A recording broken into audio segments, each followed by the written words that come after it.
Hey guys, so I'm gonna try something today, which is I'm gonna try to troubleshoot this ETA 2472.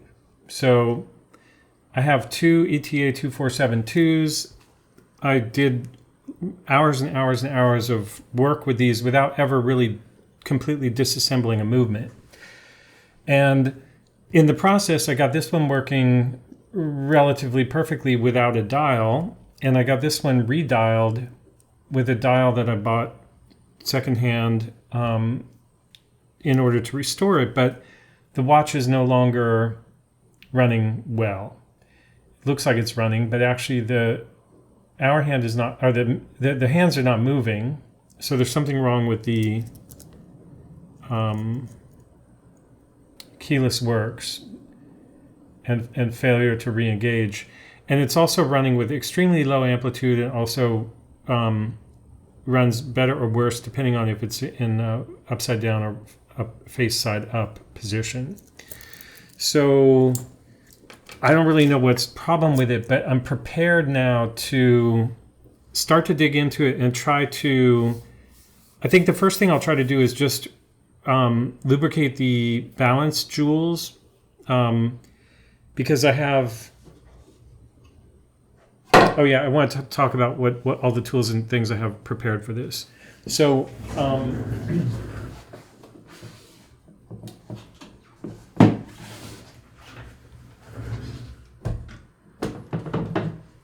the iPhone gives me slightly better ability to show you what's over here. But that's my video setup. That's how I can kind of watch what I'm doing while I'm doing it to share that with you. And then over here I have some cleaning isopropyl alcohol, also referred to as IPA, a jar for that, some Fix-A-Drop, which is Epilum, basically, some B-Dip, which is for cleaning palette, fork, and impulse jewel. Without IPA would dissolve the lacquer on that.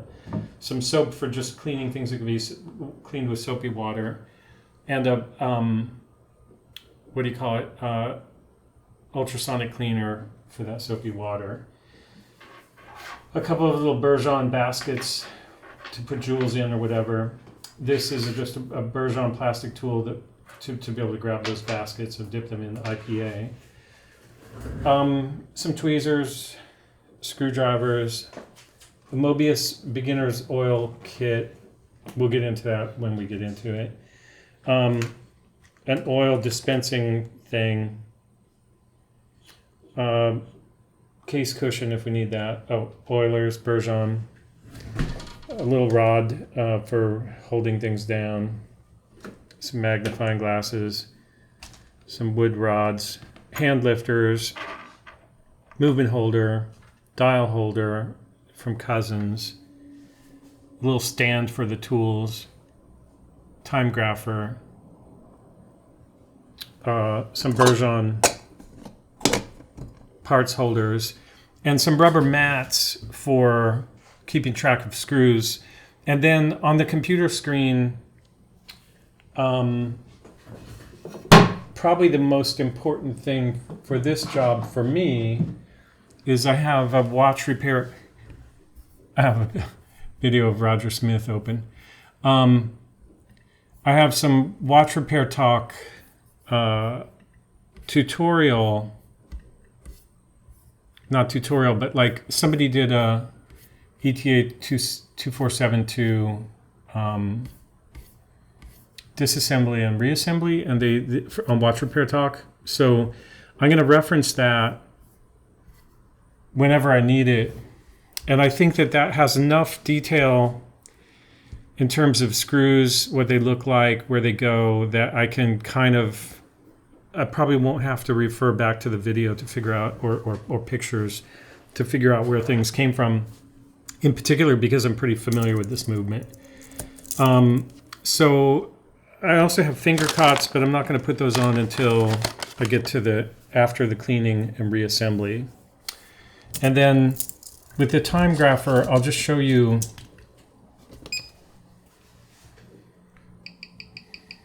this watch actually runs 18,000 beats per second. So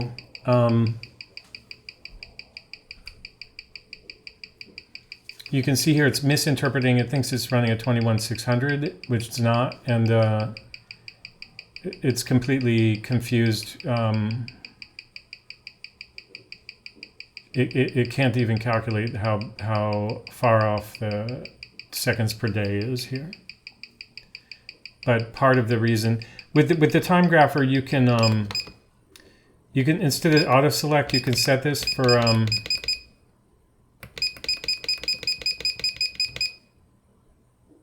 18,000. So that's forcing it to try to read 18,000.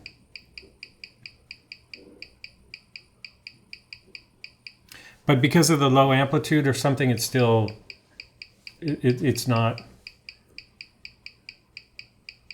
able to make sense of it. But I'll put this other one on it just to show you. So this is the same ETA 2472 movement.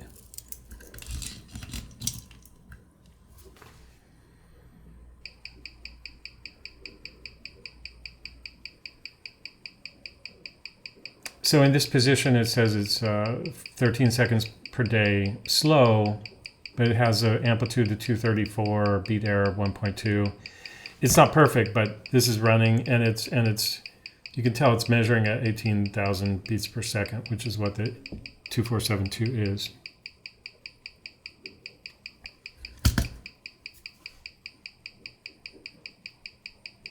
And in that other position, it was running a little bit slow. Now it's running a little bit fast.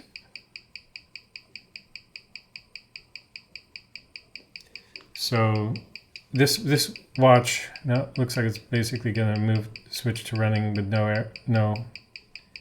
pretty much 0 seconds per day.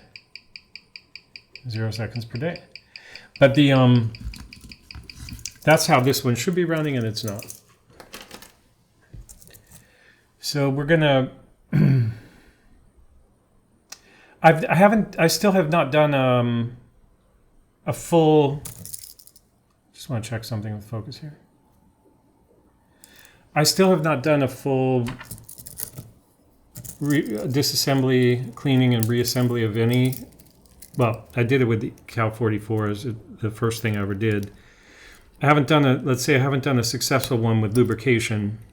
And I don't believe that's what I'm going to do right now. The plan is just to troubleshoot this right now, because I would like to know what's wrong with it. If I completely disassemble it, clean it, and reassemble it, which I also want to do, but if I do that right now, I'm not going to learn anything. Sorry for the groaning, but I always love it when I can't get the case back or the strap off. It's ominous. So what was I saying? I want to troubleshoot it because I would like to know. I would like to be able to open a watch and figure out what's wrong with it. With that, regardless of not having to do a complete rebuild. Rebuilding is cool. I'd like to be able to do that as well. But it's kind of two separate things. So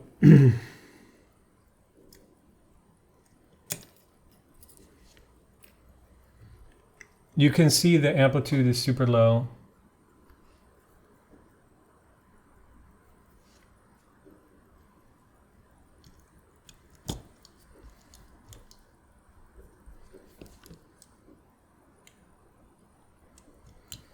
There's a weird thing, which is if I... Last time I was playing around with this,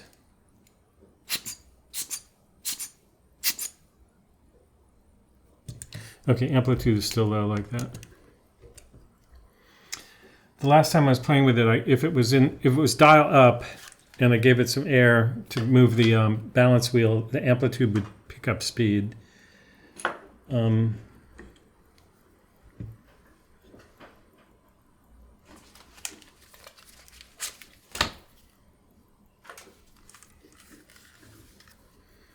Oh, so one of the theories behind the way that I'm trying to go about this work is I want you to be able to see everything I'm doing.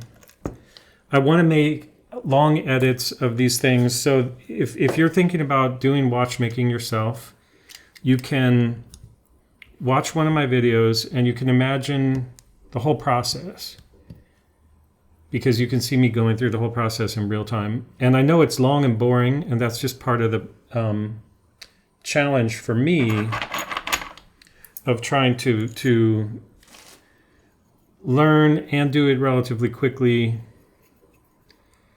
and tell you what I'm doing so it's interesting for you.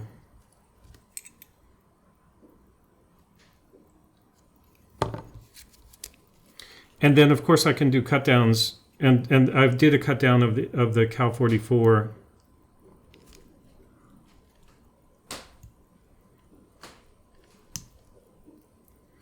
These hands were brand new old stock, made for this movement. I relumed them. The hour hand is problematic because it's so close to the dial, and the dial was also in very good shape. I really don't want to destroy them. But everything here, everything I'm doing is a learning experience. There are always going to be some mistakes. You basically can't touch a watch without doing some damage to it. And in fact, brand new watches, when they're manufactured, when a screw is put in, the screw head gets distorted slightly because there's force going on. Some people may argue with that, but I can show you on, watches that are made today, brand new watch. That kind of thing happens. Okay, so I'm going to remove the dial. At some point, I got to get the microscope in place. Might as well do that now.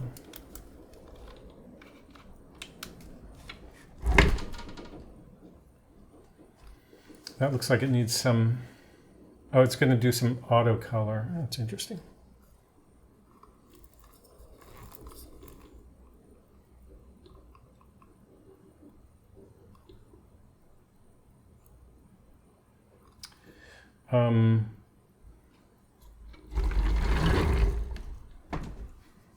Set that aside for now. The reason I wanted to look at that is the dial screws on this. Oh, actually, okay, first of all, one step at a time. I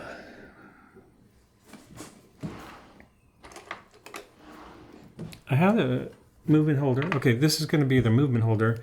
But for now, because it's got a dial on it still, I'm going to use this larger plastic movement holder.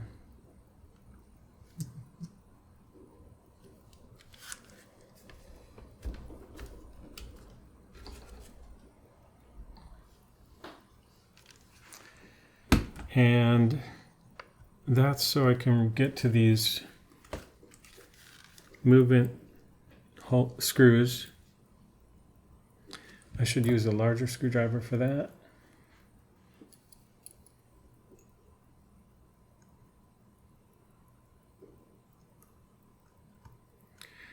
I don't think I need to remove that right now.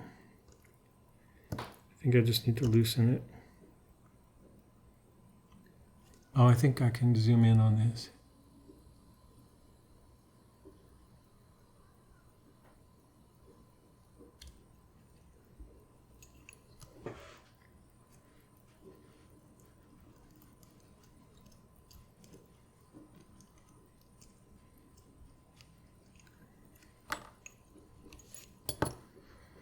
Okay, now with that movement ring off, we can reach these dial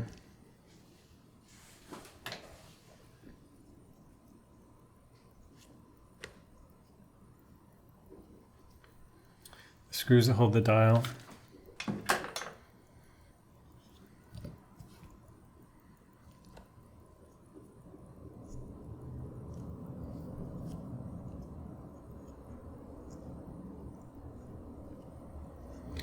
So they are, there's one here and one opposite that. And let's try this with,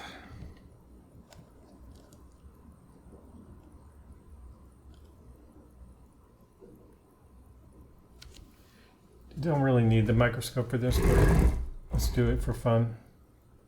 Oh, I need to set it, I don't want it to constantly be changing its white balance. So I'm going to put something white here. Oh, that's hilarious. This is magnetic. I'll white balance it with this light on, and can I do it here?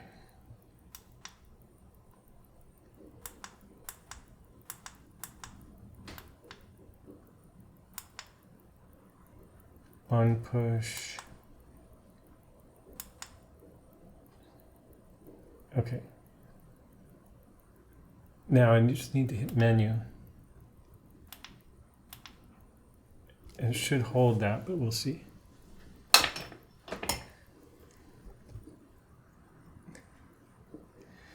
Okay, so now with this in position,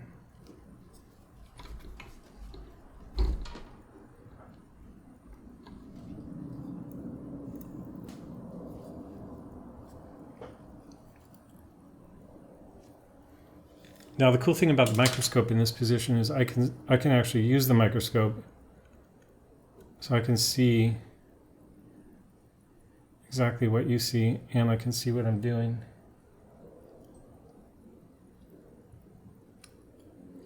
Can still see that very low amplitude. That's interesting. Something even, it could it have to do with the dial?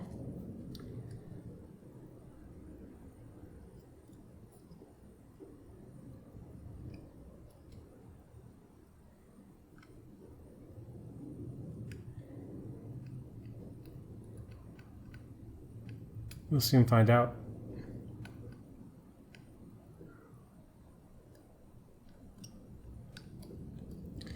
Now I think if I don't remove these, probably gonna get lost, but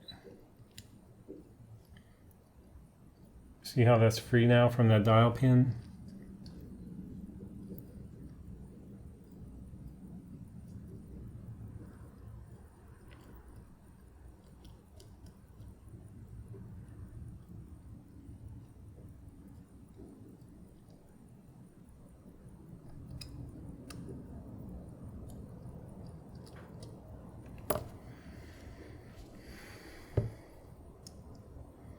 There's something else I should do.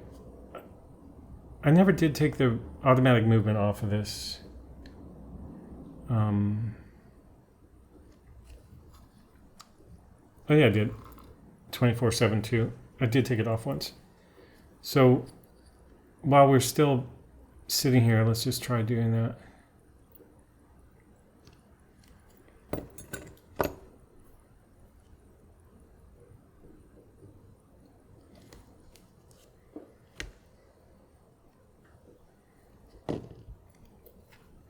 I'm gonna try to remember that the blue, that screw was blued and it's on the side with the gears here. Because opposite that, it's not blued.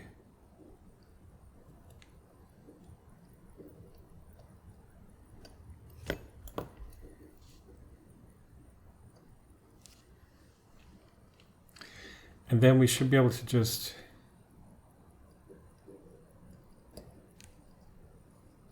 I think the automatic winding mechanism comes off at this point.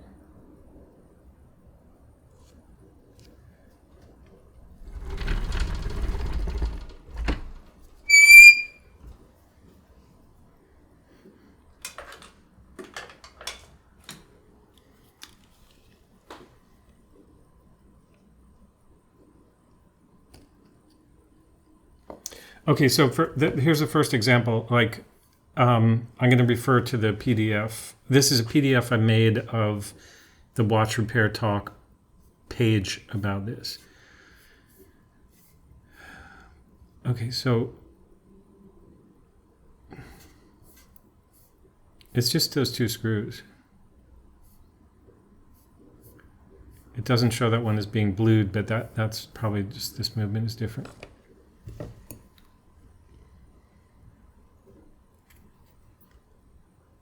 So I should be able to pry this where? Here?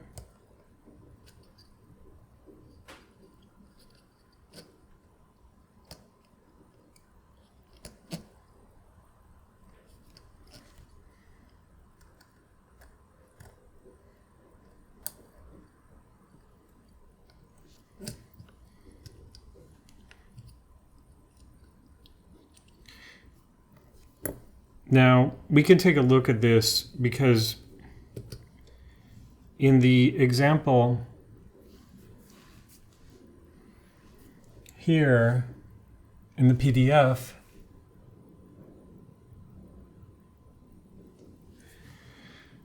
you can see the exact same thing we're looking at.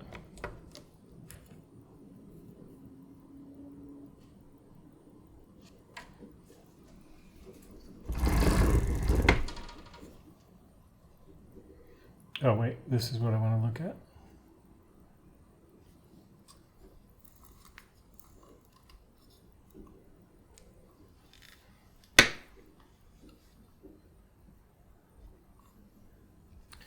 So what I see is some grease, which actually looks a little bit dry. This mark here, you know, that could probably use some greasing. These gears look a little bit like they have grease on the tips of them too, which I'm not sure that they should. But that's not, none of this is affecting, none of this is going to be affecting the running of the watch. So that's why, from a troubleshooting point of view, that doesn't really matter.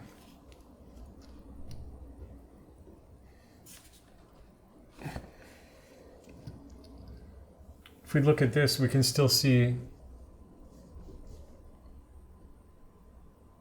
low amplitude. So then the next thing I thought I could look at is I can take the balance jewel off and lubricate it, check it, see if there's any lubrication, relubricate it, and then I think, excuse me, before that though, I'll take the dial off so that I have access to the balance jewel on the other side as well, which I have not looked at. And I talked about trying to preserve these two dial screws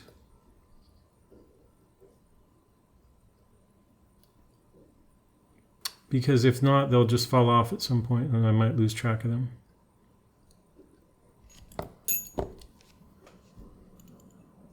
So let's do this. We're going to put the dial in here, so let's put the dial screws in here too.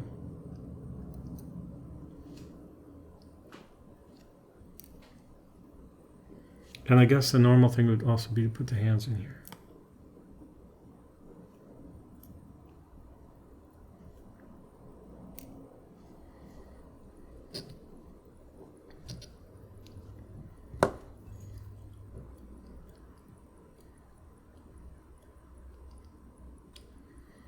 I was thinking probably as a beginner, as I am, the good thing, a smart thing to do before doing this would be make notes and have like a plan. But then because I have the watch repair talk thing, that really is my plan. Oh, so we want to temporarily, I just want to get the dial off of this. So I'm going to use this. This is clean.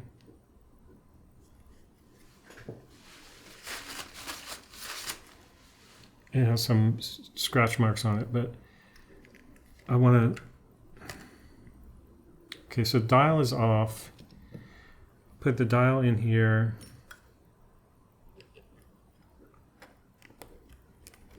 And now that can get set up aside.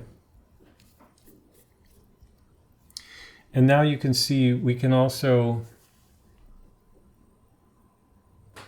see the balance jewel on this side. Now we can put this into the case holder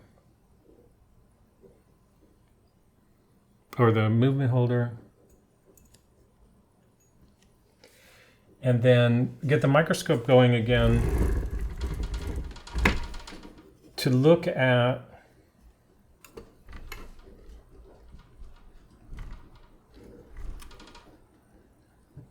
what's happening. Okay, I gotta go way back like this.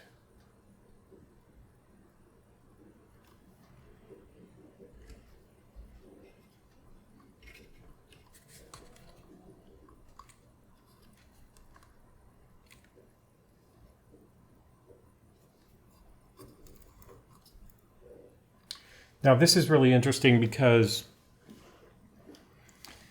I can look at, or we can look at this jewel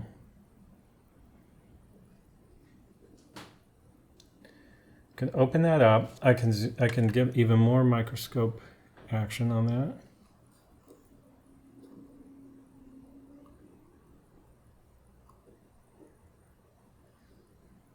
See that crack? See the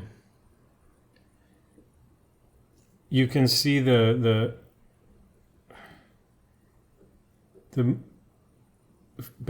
fork, pallet fork moving with really low amplitude down there through that. And that's the question, like what's happening? Why such low amplitude?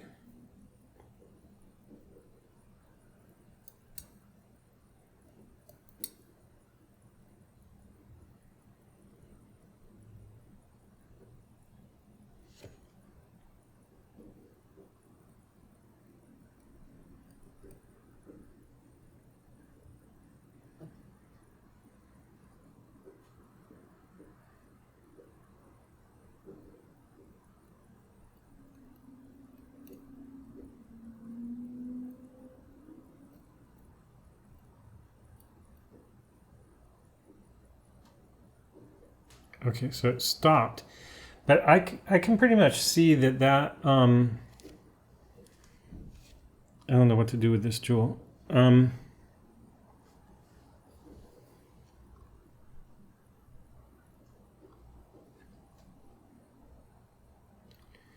You can see that the pivot is there. Looks a little bit dirty. Definitely doesn't seem to have any oil on it. So I think it'll be good to oil this. There's some like oil residue or grease around here.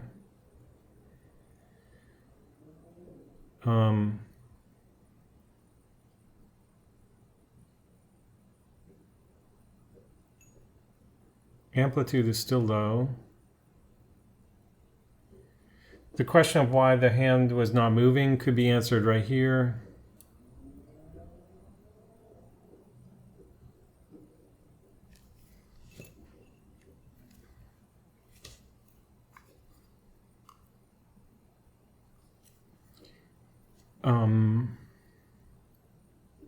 I want to check and see if this cannon pinion gear,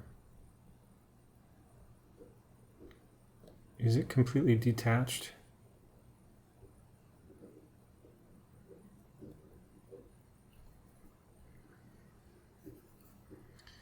See the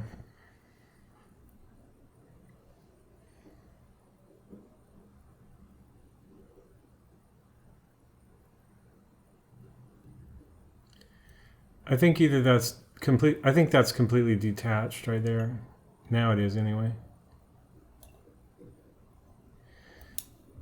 And look at how dirty that is. I mean, basically, this should all be cleaned at this point.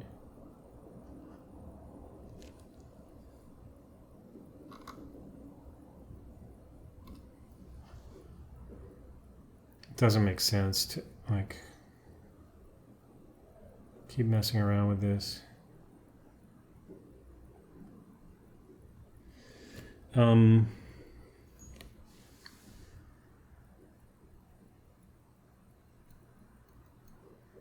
This gear probably needs replacing, but maybe we can figure out how to.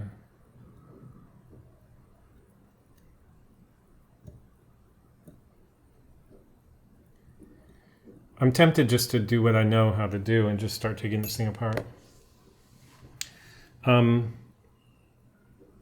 Let's do that. Like, I know where all these parts go already.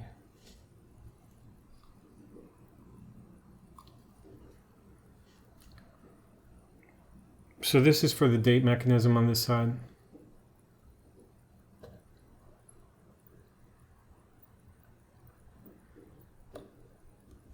That spring, it feels like that spring has already popped up under there.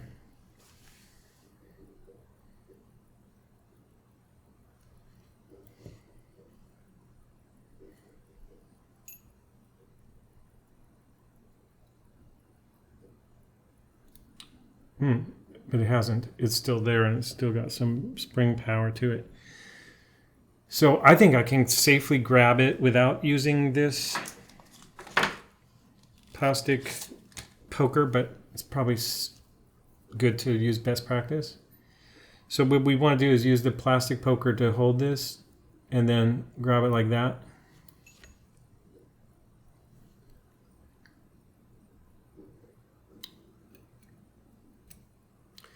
And then this can go with that stuff.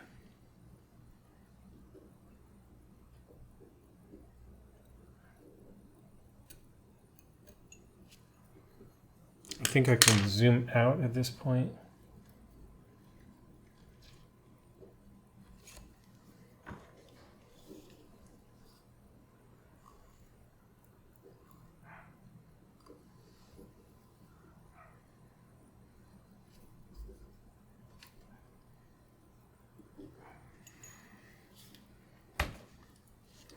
There's one funny unintended consequence of what I'm doing, which is I always thought that by showing everything I do, I would be encouraging other people to learn watchmaking. And now I suspect that it may actually be the opposite.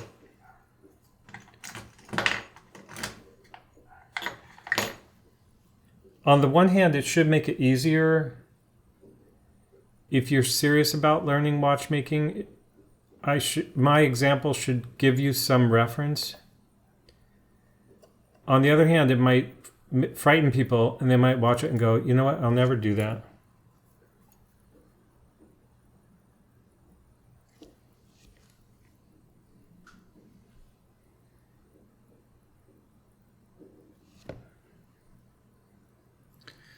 I'll explain. I'll go back to the PDF in a moment, but because I'm familiar with these mechanisms,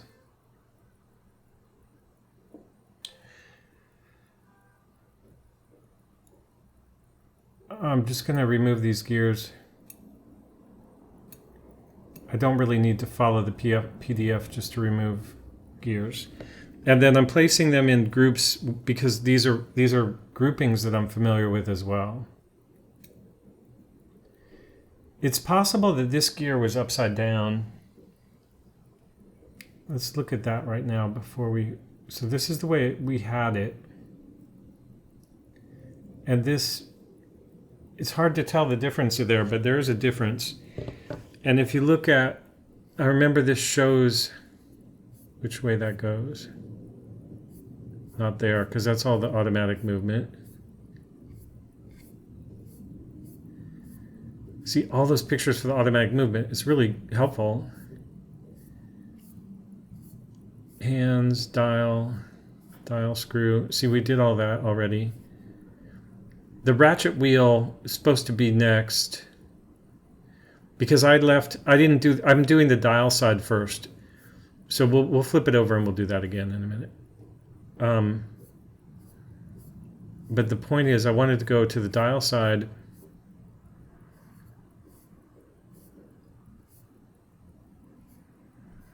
See that gear? I think it was the right way. setting wheel 450. It looks perfectly flat on top. Setting wheel 450.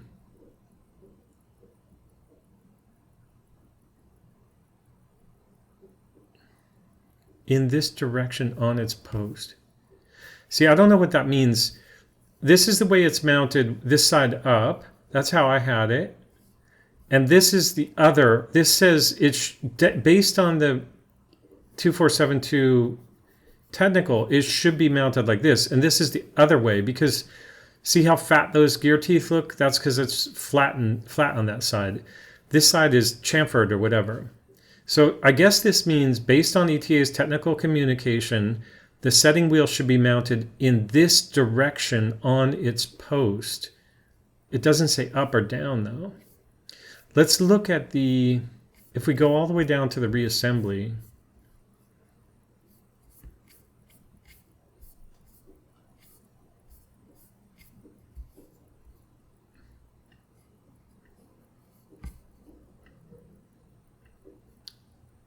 sorry, I need to grab this.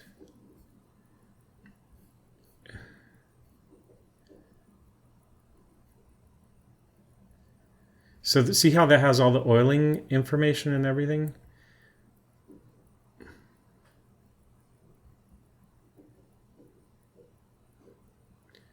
They already put that on top of it.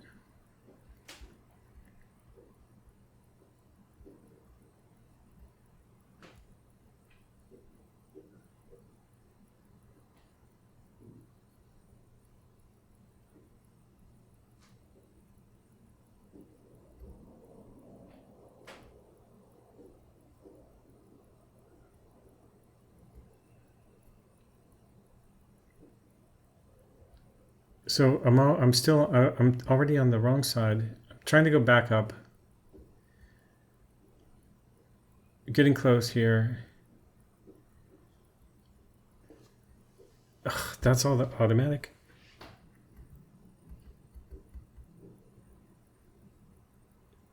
Those are all the parts.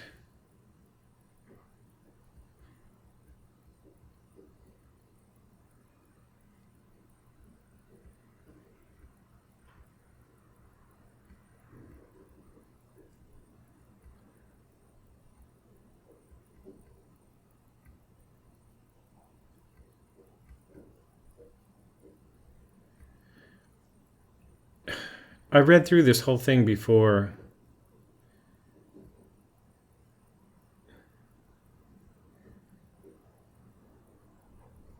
It's got to show this.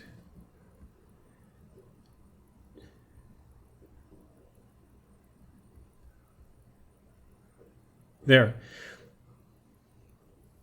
For a similar caliber, the setting wheel should be fitted to its post in the direction shown in this image. Okay, so see here, this is the small direction. So that could have been upside down before.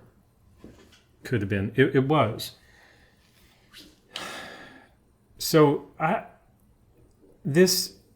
sorry. So it should be with this.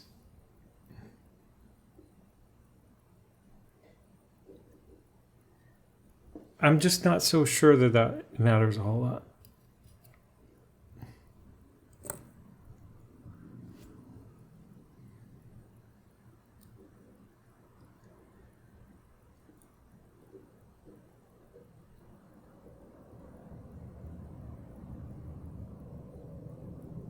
I'm curious, that's why I'm doing this. But this is, we'll remember this is the correct way. We'll put it back that way. It's not the way it was just now. I don't think it matters a whole lot. I don't think that's why we're getting low amplitude on the, you know, I mean, it's definitely not why we're getting low amplitude. And in theory, we were still just troubleshooting that. Okay, this date ring should come off now. I just don't want to scratch it.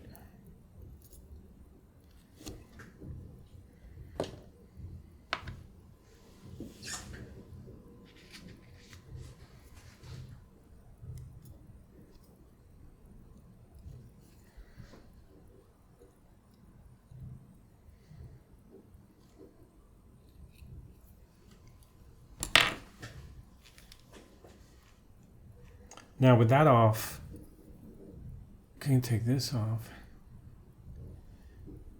And this wheel needs to be flattened, I think.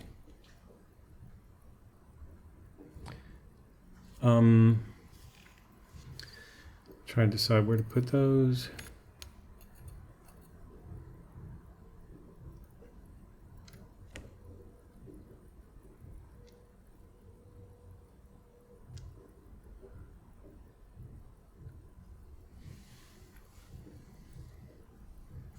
Now this is the side, we already took the jewel out. I don't remember if this piece will come off now or not. I think I'll go back to the instructions for the rest of this. This stuff is all not going to fall off, so I can flip it over again. But one thing you can see is how dirty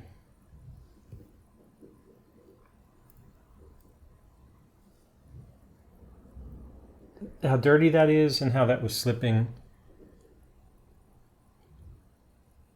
So that's something that all that dirt there is a clue, although I still don't think that it has to do with amplitude. The amplitude is very slow now. Of course, there's no jewel in there. Anyway, we're going to flip that over. I'm worried that when I flip it over, I'll cause a problem though, because without a jewel in here, this could slip up and it could release its energy, the mainspring. I haven't let the energy out of the mainspring. By this could slip up, I mean the balance fork. So the reason what I'm going to do is try to put the jewel back in this temporarily.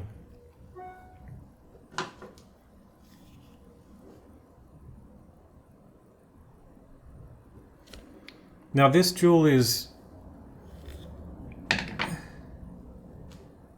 2 jewels in this thing called the chaton.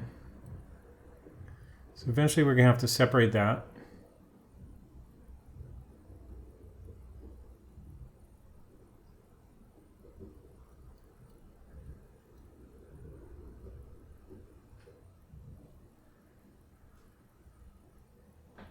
Now again, the reason I'm doing this is when I flip the movement over, I don't want the balance fork to fall too far. So this will keep it from falling too far.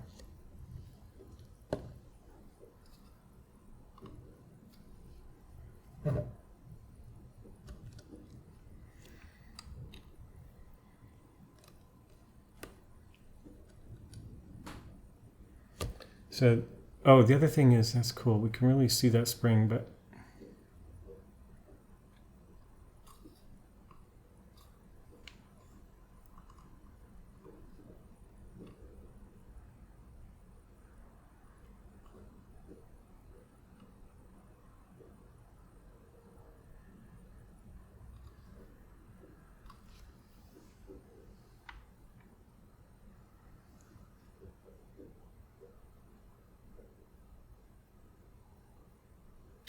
now there's something weird here, which is,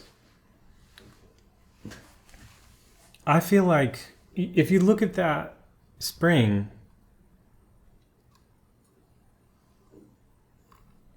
the hairspring, it looks like it's just like, I guess it's just because of the low amplitude. It just looks like it's not really.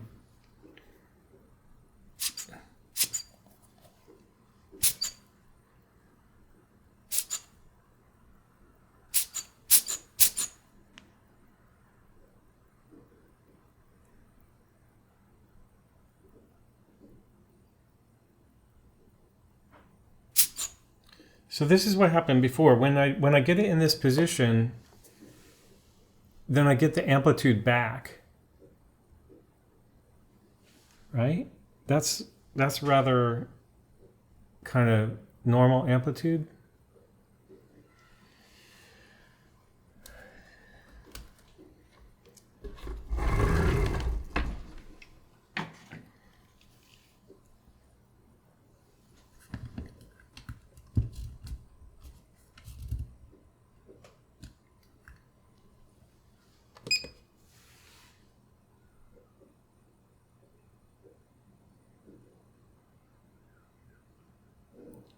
I thought that that metal thing would transmit the vibration enough, but I guess it doesn't. Oh, this was not tight. Let's tighten it. Try that again. Oh, I saw the amplitude just go way down.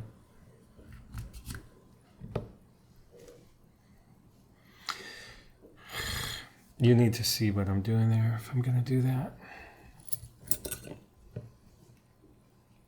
Okay, so the amplitude went down again.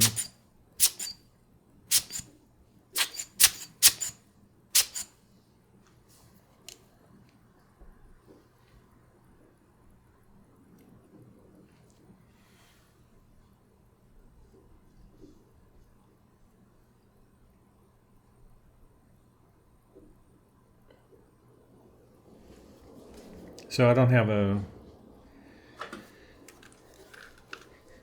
I could try to get the amplitude to go up again.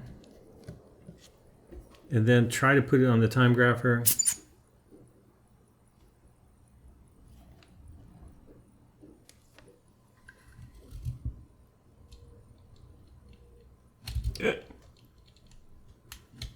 That's not good. How fragile is that stuff?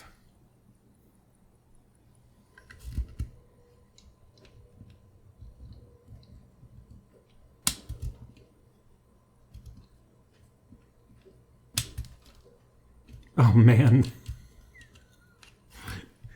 that probably, it's still working. It's crazy. That's probably not the way to do that. Oh, that was a huge clue. Look at that thing. That should not be doing that.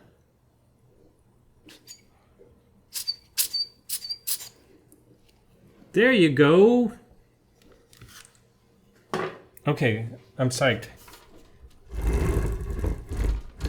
Unless I actually just broke that. I think it just revealed what was happening, what was loose. And I have no... This is exciting because I have no knowledge of how that thing fits on there, what holds it in place. Is it just press fit?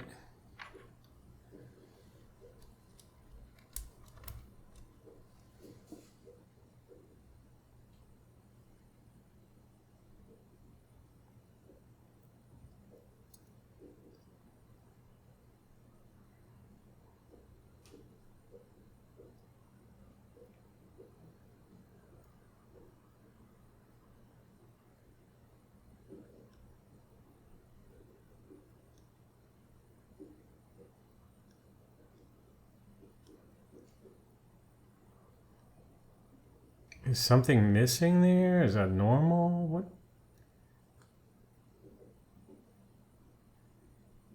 Maybe...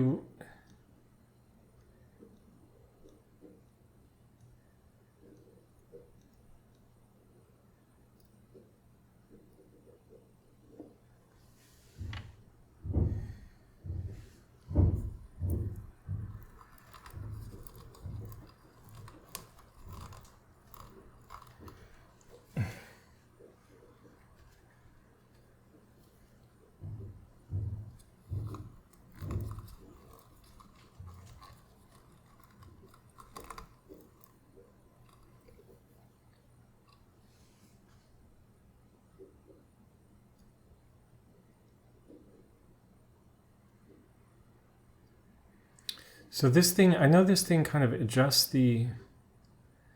Let's assume that...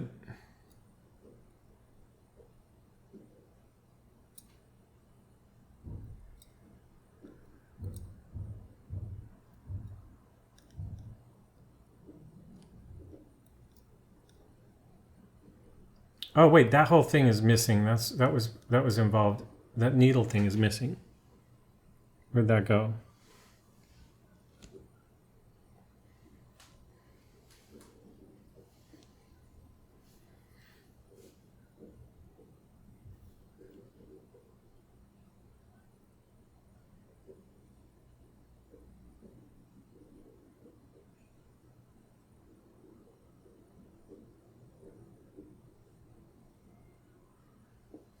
Okay, so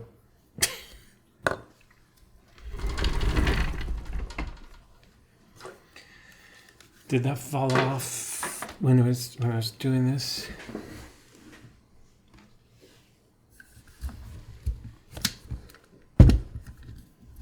I see it. Okay.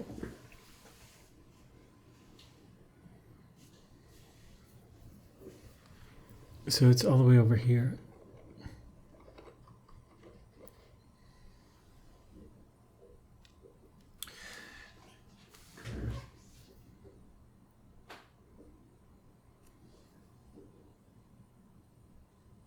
So we still need to figure out, let's look at this. I wouldn't be surprised if this doesn't even show that coming apart. Balance spring.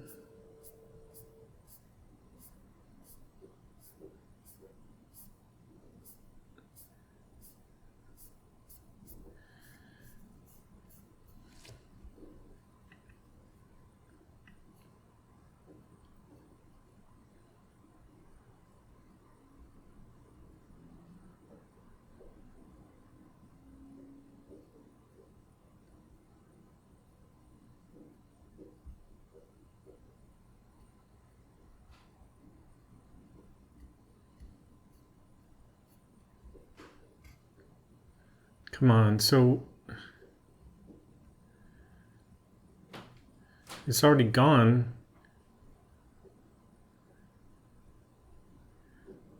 There's the...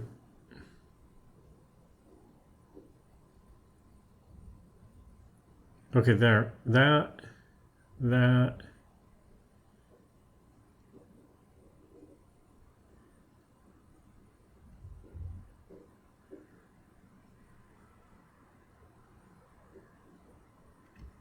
So it looks like they're leaving that assembled. And we got to look at how that came disassembled.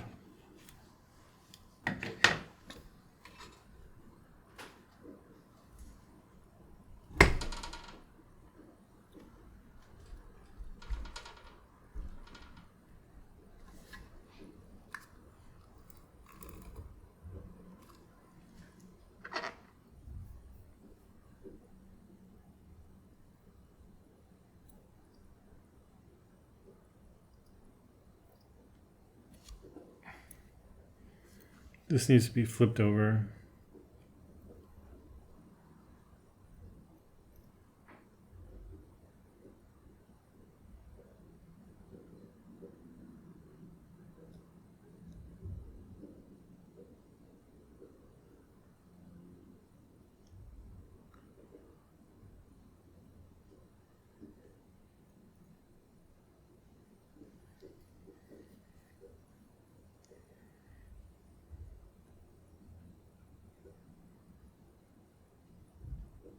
I kind of love already being... Okay, so when this thing turns, it needs to move this thing, right? This needs to stay centered. This thing needs to move that somehow.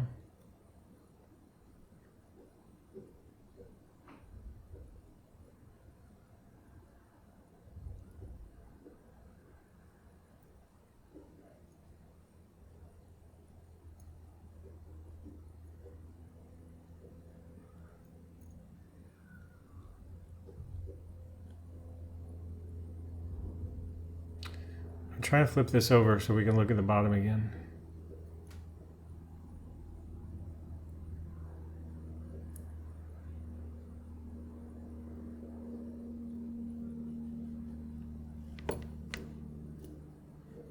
Ouch.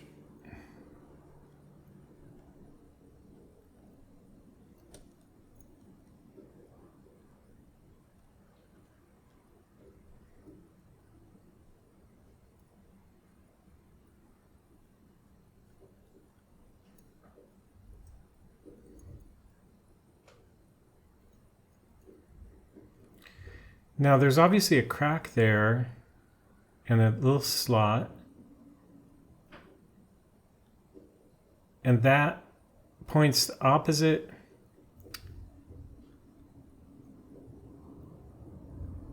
Does that interface with something on the bottom of this?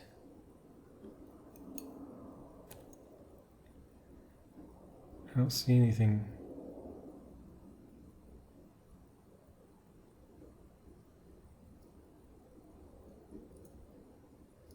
Ooh, oh wait. Oh, God.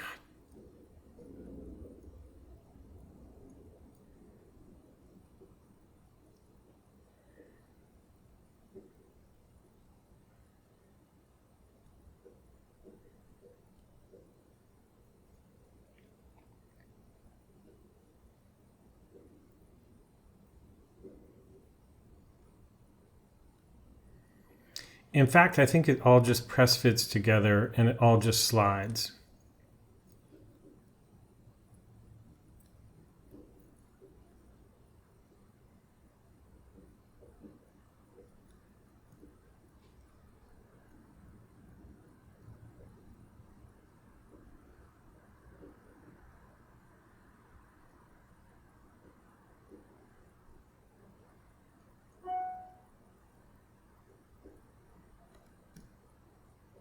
Oh, I know. I can get this guy working.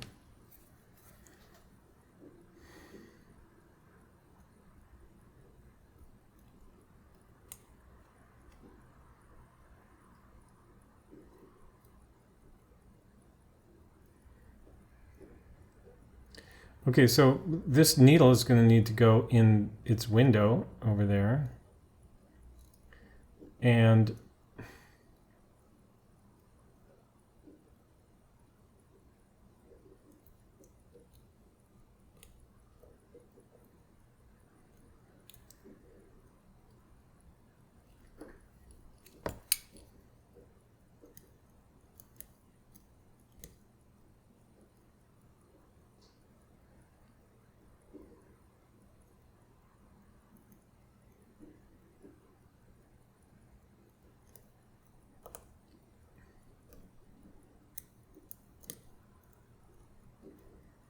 seems like a pretty good way to break things.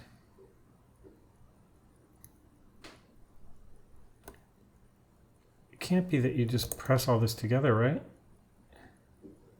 Oh, we lost the needle again. Let me think about this some more.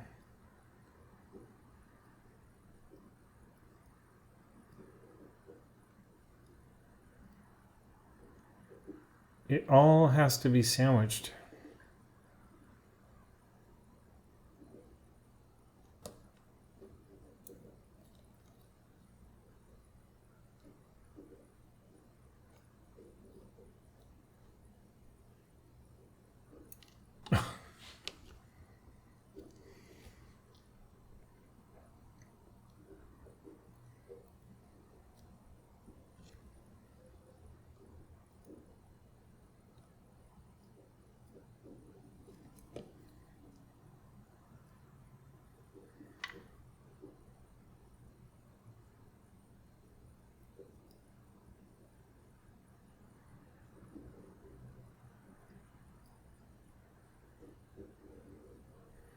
I need to be able to call somebody who knows what the hell is going on here and ask them questions.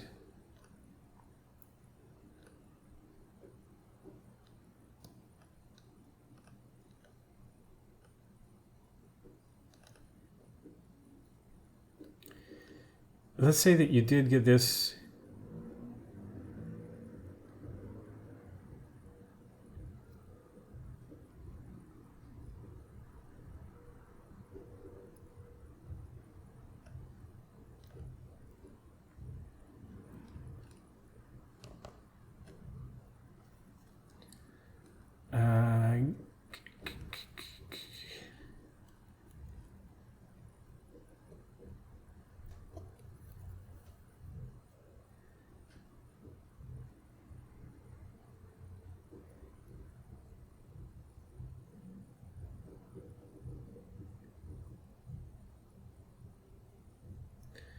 One thing for me is that after doing this,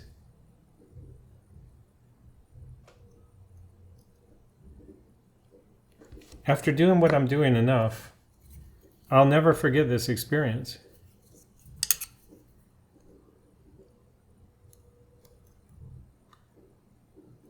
I feel like this has to spring inside of that, and then the whole thing has to spring inside of the other thing.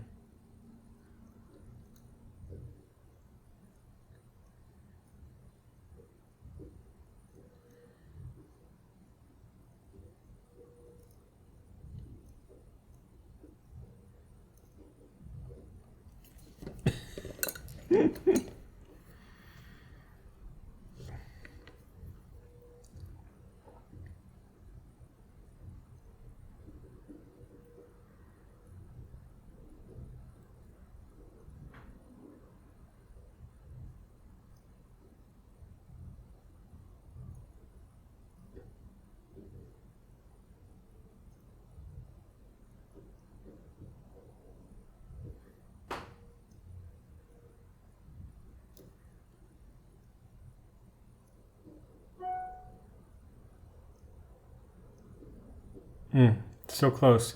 Because see, this needs to turn a little bit like that. And now I need to push that whole thing down.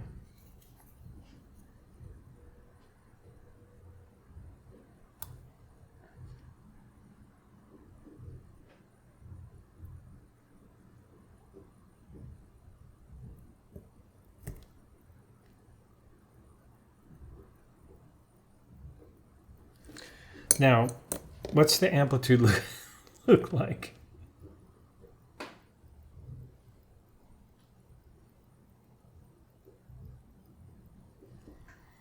I can try to measure this now. Oh, why did it just stop?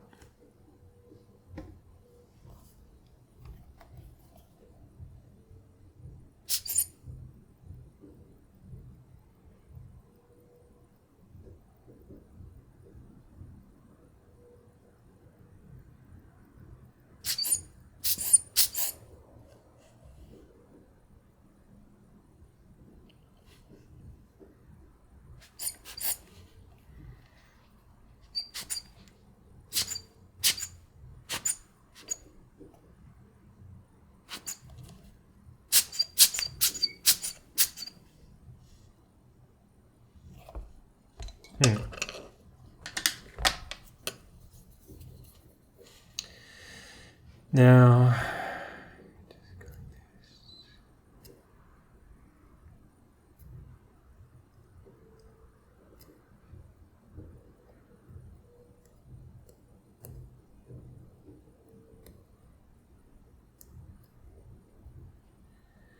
I'm just curious if that's all.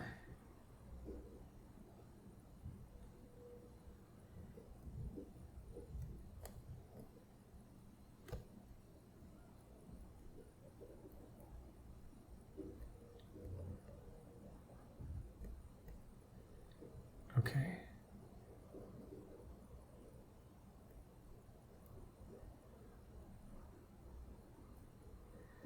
So that pushes that way. And when you go the other way, it wants to see, this thing is still not kind of properly seated or something.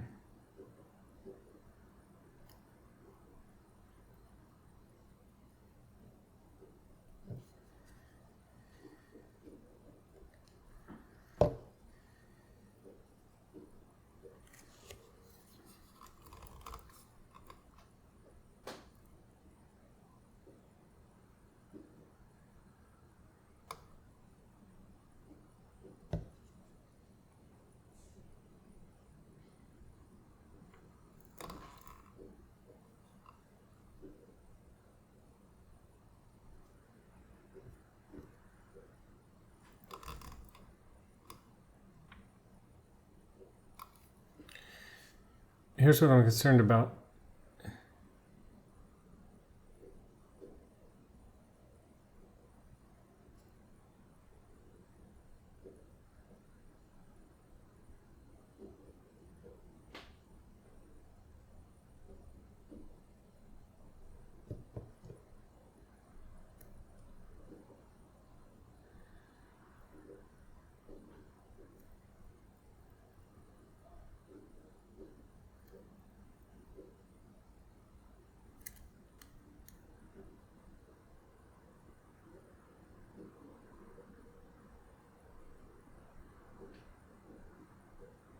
Okay, anyway, I think it's worth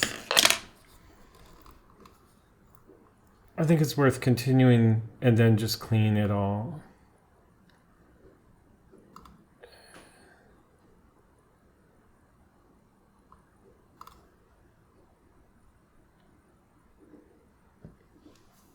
I don't really know what else to do.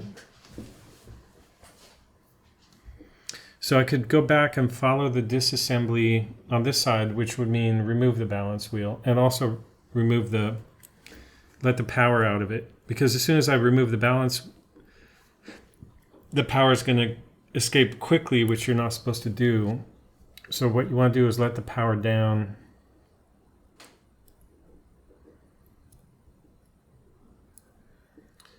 Right? So we reinstall this. And then there's the click.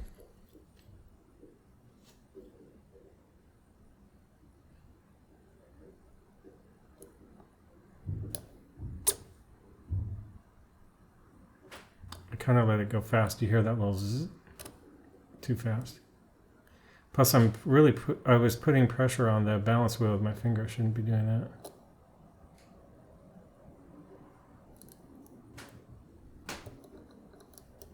I'm supposed to let this down slow like this.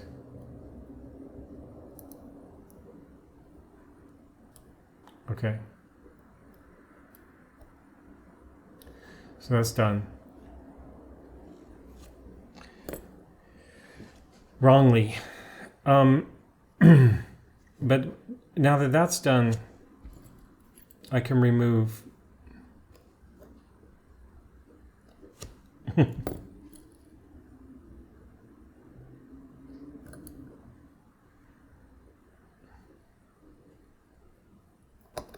I believe that's called the balance cock. So we'll try to... I'm tempted to put that screw back where it was, but let's do this.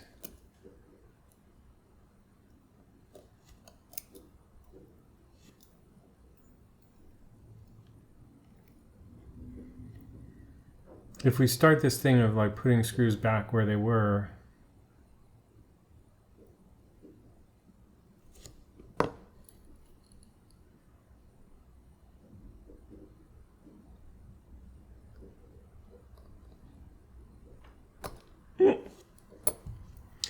how come that screw was the right size, the screwdriver was the right size, and now it seems to be the wrong size?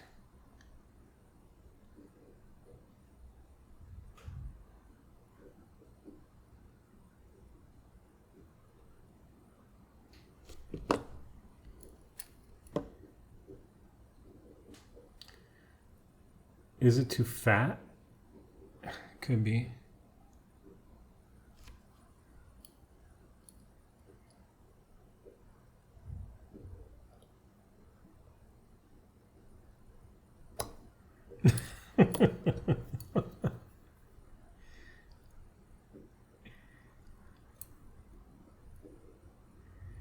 Okay, I have a theory.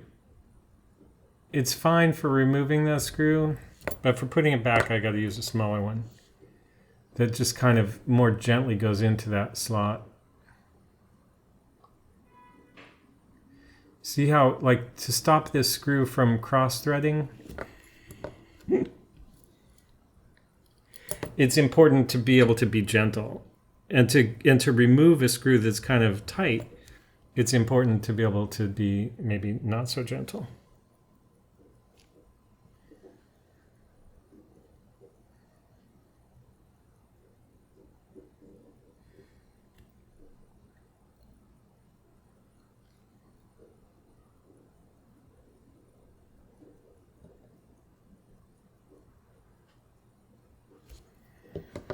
It's kind of hilarious. This whole thing of working under the microscope is kind of hilarious. I'm convinced that this is not making life any easier.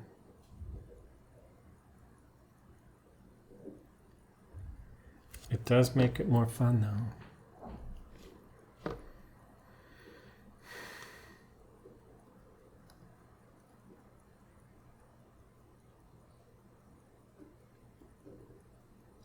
So the whole reason I'm putting this screw back is so that I know that this is the correct screw after cleaning. So this screwdriver was a little bit too small.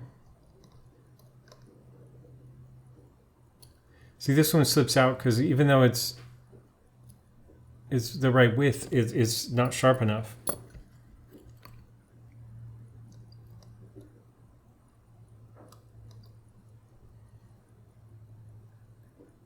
Okay. Now I can remove the click and the click spring and this everything else here, clean everything.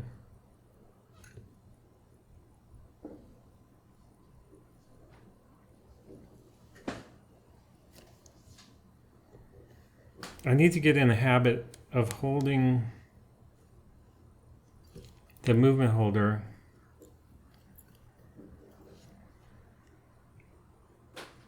like this.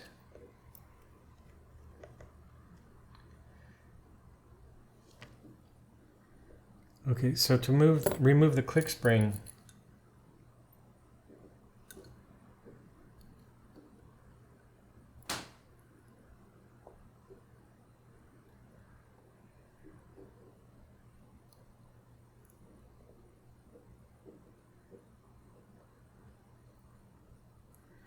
nice magnetism.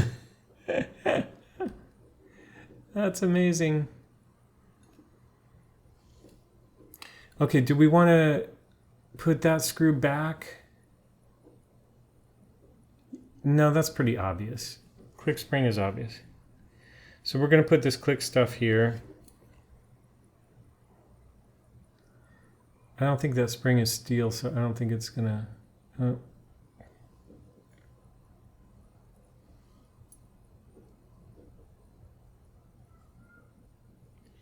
Is the spring still attached to the screwdriver? No. Okay, where did it go?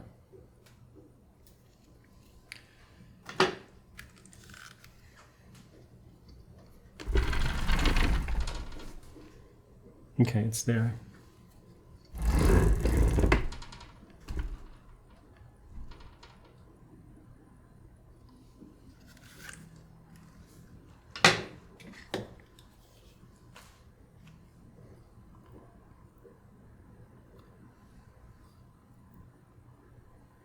Okay, something I love about this too is like, if I set up every shot I do perfectly, and then I edit out all this BS, it'll look like I know exactly what I'm doing, which is my whole point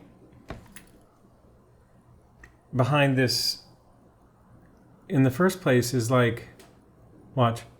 Oh wait, is that reverse threaded? Yeah.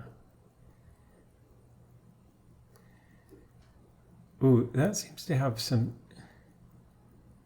spring under it too. I should demagnetize that because that's embarrassing.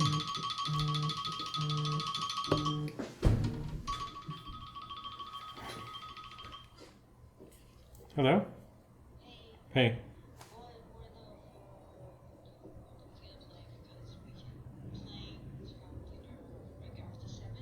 Okay.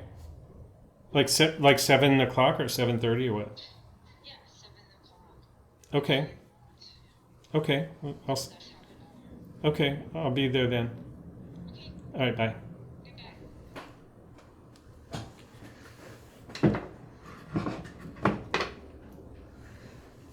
goodbye. Okay.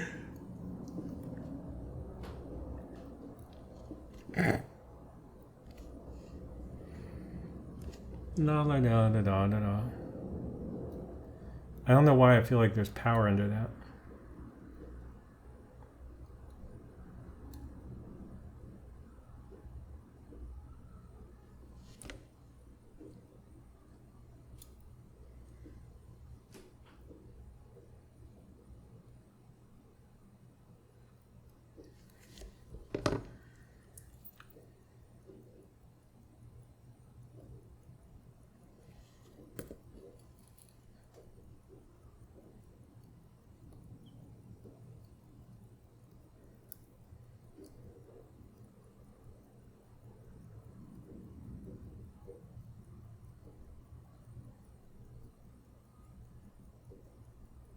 I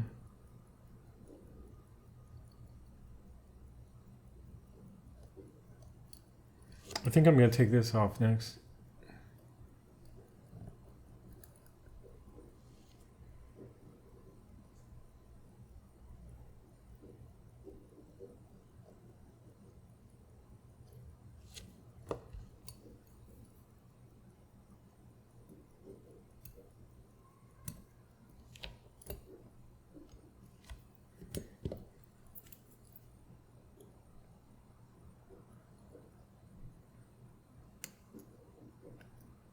That was a kind of awkward twist with snapping sound.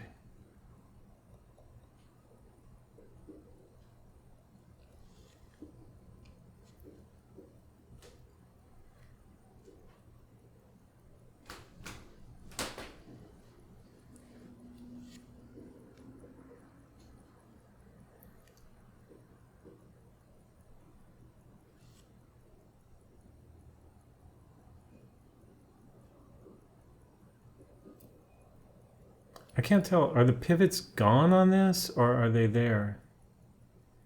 Are those the pivots? I think so.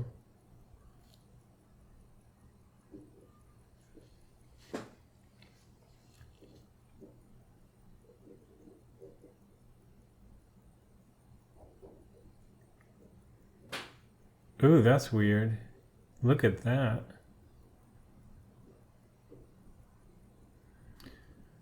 Whatever that is, you probably don't want that in there.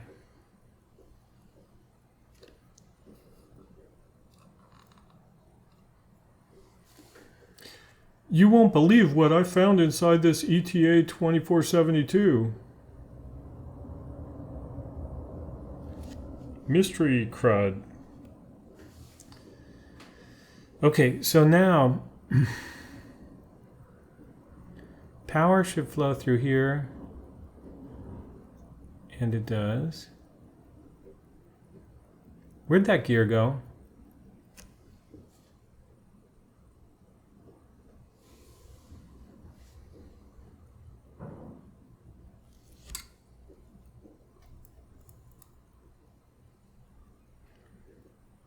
What was that gear? That's our click was over here. What was this?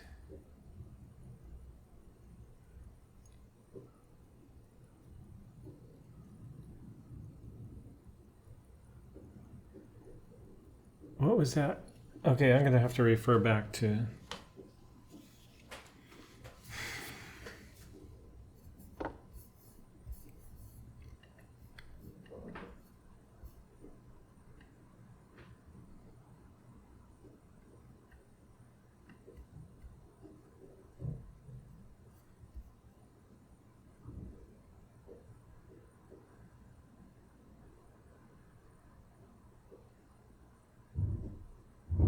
There's nothing there.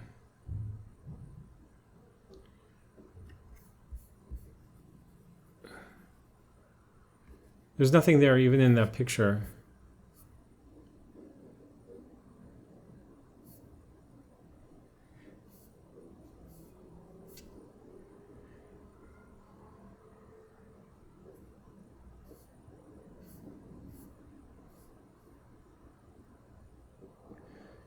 Ratchet wheel, I should have done that before I undid the click, but I didn't. But why is there nothing there?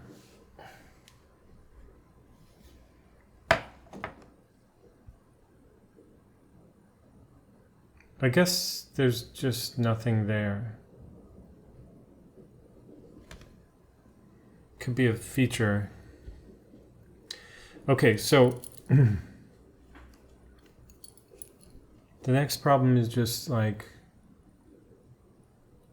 how do I need to hold this gear while I undo it because I should undone it first.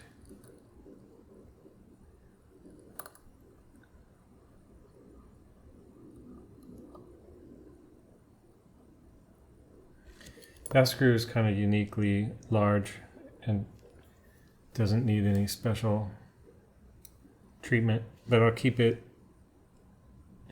Wait a sec.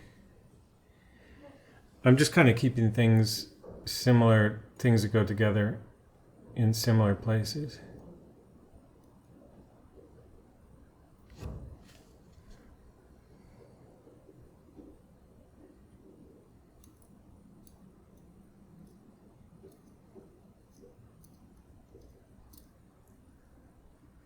That's pretty dirty. Now also, top and bottom, this has some skid marks on it.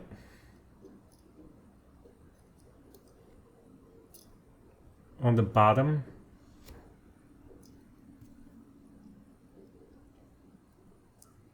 And the top. So I'm not sure there is a top and a bottom. I'll put it bottom down for now.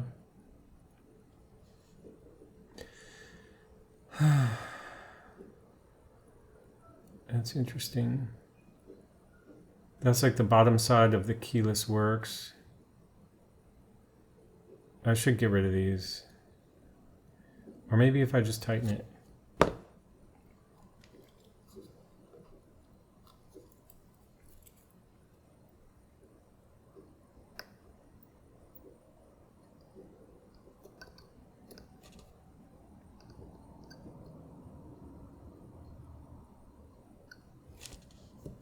Man, everything has to be just a little bit not so easy.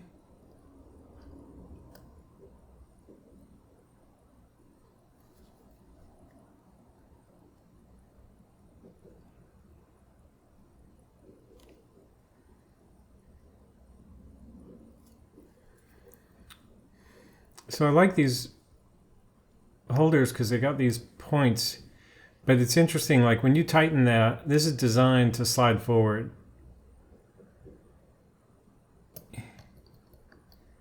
Okay, that's kind of cool though. That should hold it in place.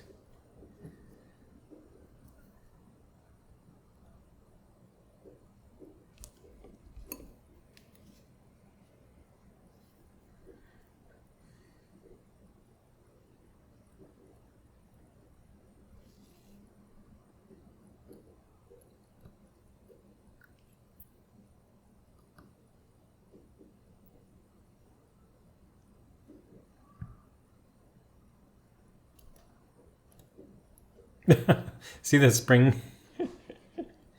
Doesn't want to do what I want it to do. The other one is charged with the same power.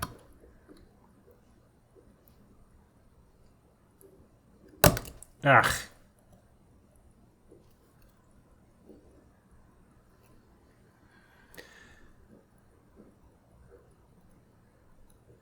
It's not worth fighting over.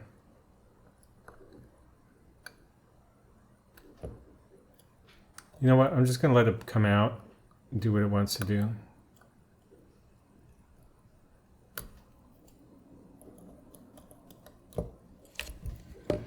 Okay.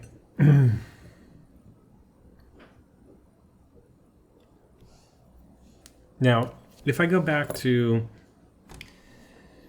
this guy, our instructions, unscrew that ratchet wheel. Ooh, open the anti-shock. Right now we still have that. Place the jewel on a piece of Rodico. So we skipped that.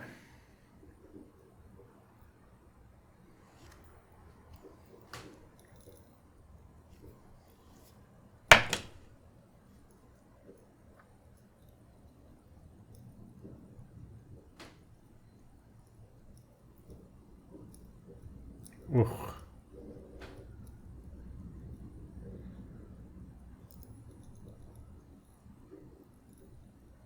Pallet fork is missing right now, so that's...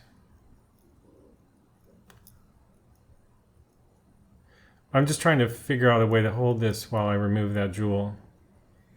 There's a Bergeon tool for that, believe it or not.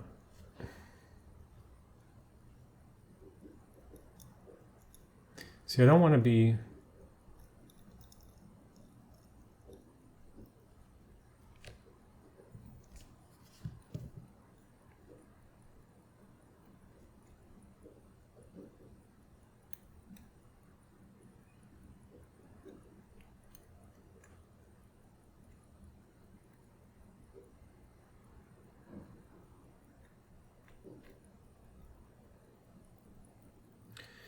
Oh, we got to inspect this. I think that okay.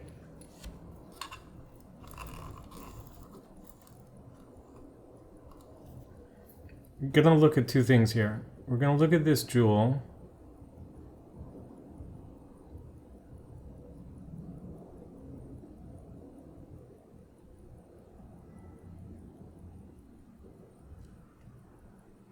I want to look at that under more magnification.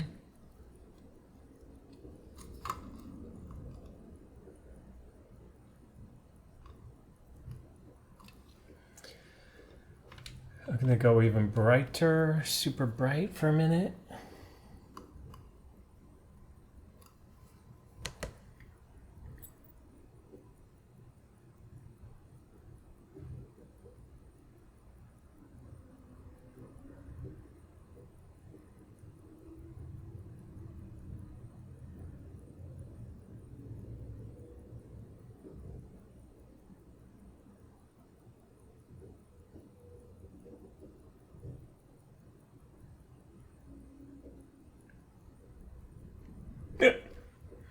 There's something interesting going on in there, which is it looks like there's hardened oil inside there. Now that could just be my take on things, but that's what we'll have to take a look at. Now, the instruction PDF/website says put the jewel in a piece of Rodico. That sounds like a good idea to me. So I'm going to take this jewel. I'm going to put it in a piece of Rodico.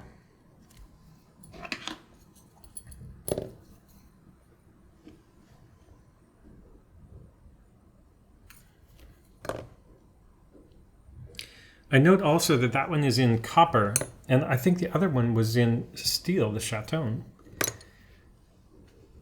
Now this guy,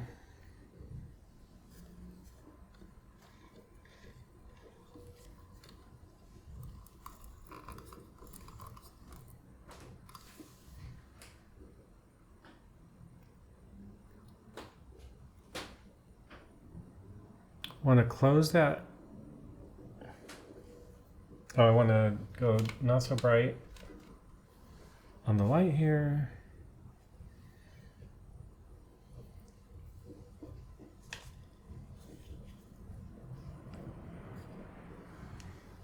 Close the jewel holder.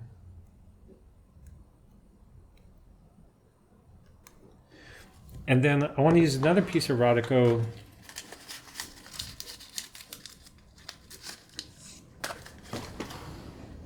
and I want to put that on a hard surface.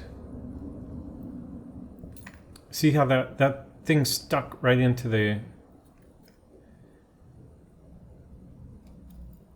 That's what I didn't want to have happen.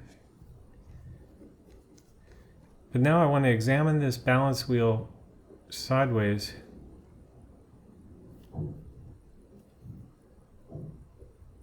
That's what I was afraid of.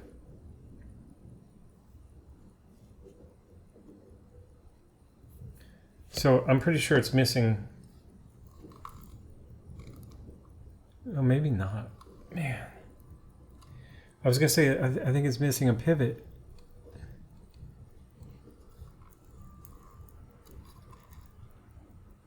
I don't think so, though. I think that pivot's okay.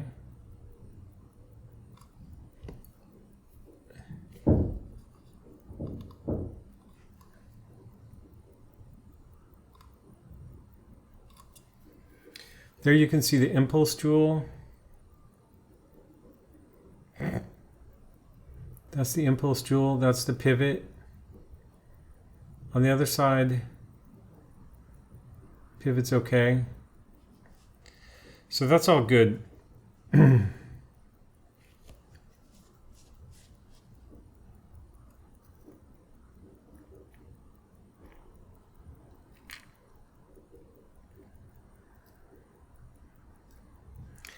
And then the other question is, when we did that reassembly of this thing, is it okay now?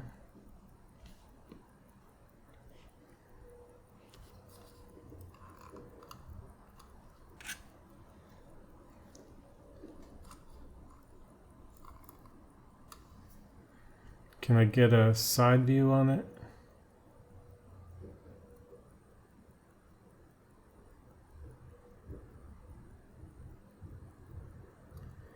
I'm not convinced that that's okay.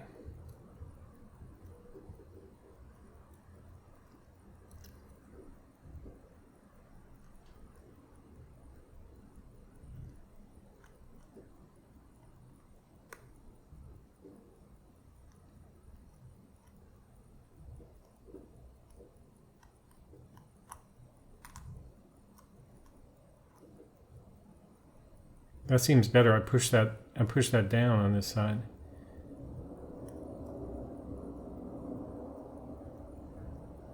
But now it seems like it's popping up in the back. I'll try to show you what I'm talking about.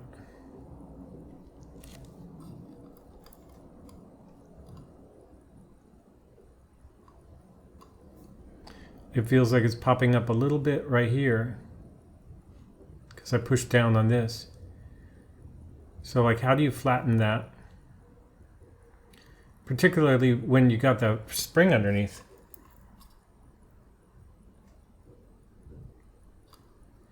I think I'm going to leave that for later. So we're going to also put this over here, except for Rodico likes to stick to Rodico. Okay, and then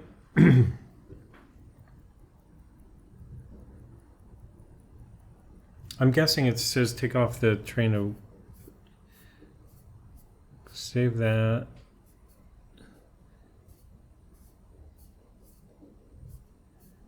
Take off the balance. Oh, now it says flip it over. Okay, we did all that. Did all that.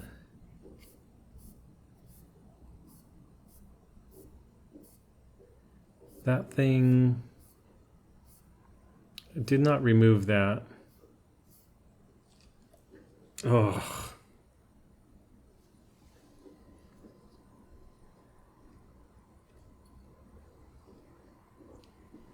Gotta be careful. Okay, so I didn't remove that.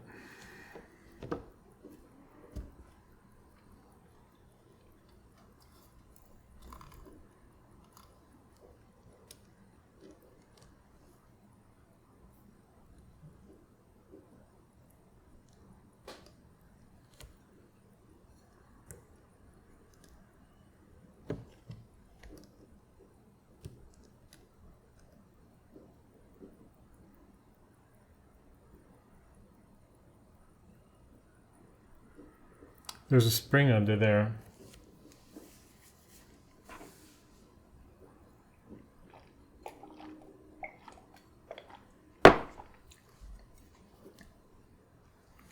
So let's see what this says about that spring.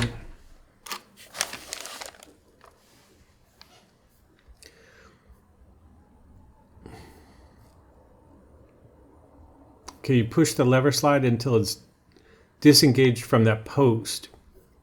So I think that's spring loaded, and that spring is what's holding it.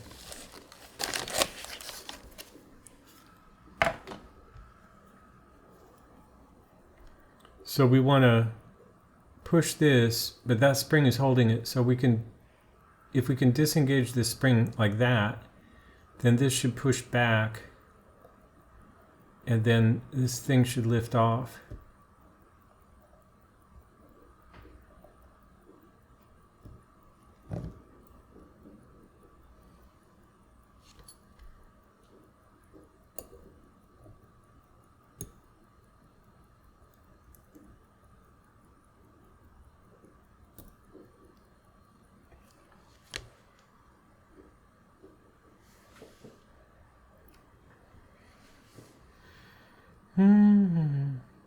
Now make a mental note of how this goes.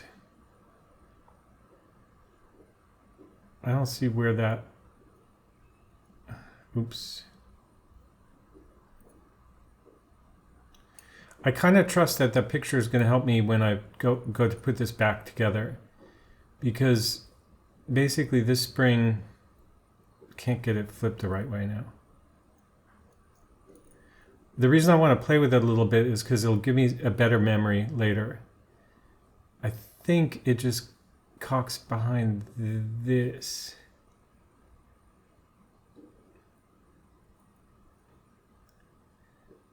But it's going to be interesting trying to put that back. Let's just try it now, because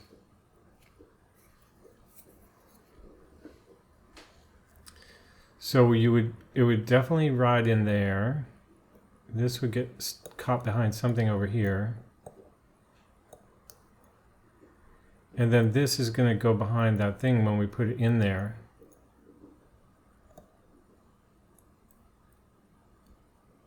Okay. So it can kind of be that's the problem right there now.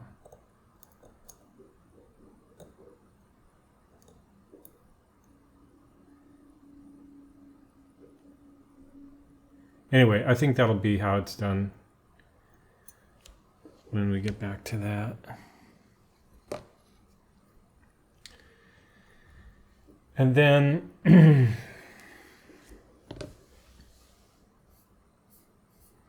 okay, so it said remove that.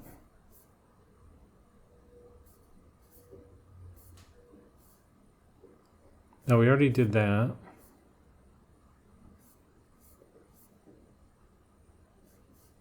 Okay, now it's saying, oh, I gotta stop doing this.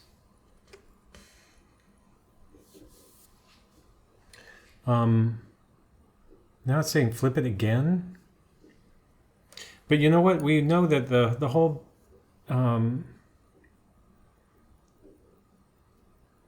this thing is fine to remove now, because the pallet fork is gone.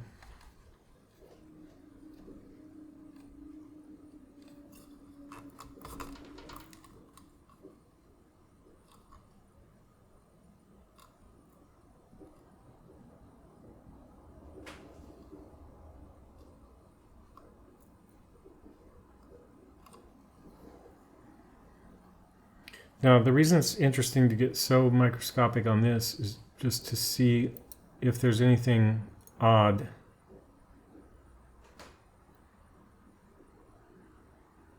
The first thing odd to me about this is that it's in steel instead of copper, or instead of brass. I don't know why that is.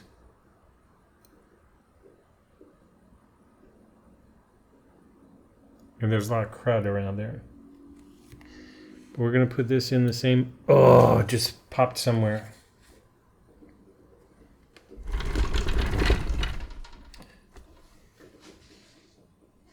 So what happened was I squeezed that thing too tight.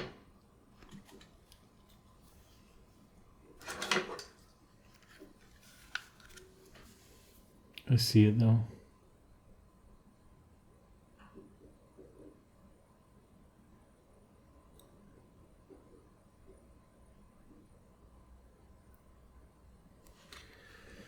Okay, and then that's the steel one is on the top.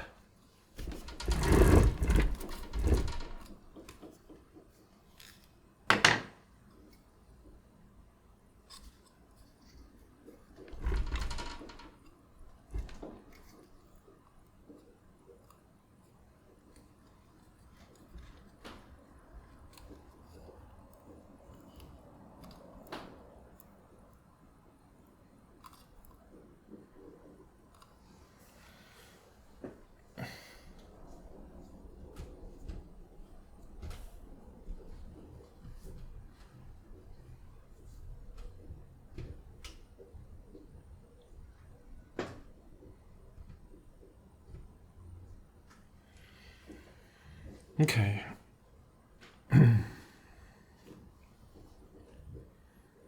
Now we do need to close that.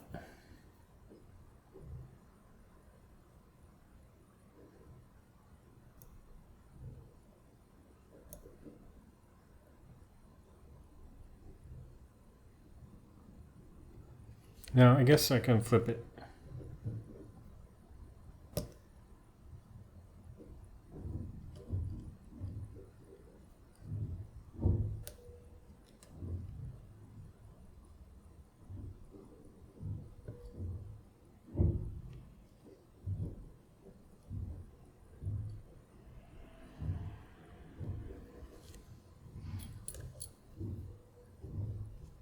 And I see 2 screws for this.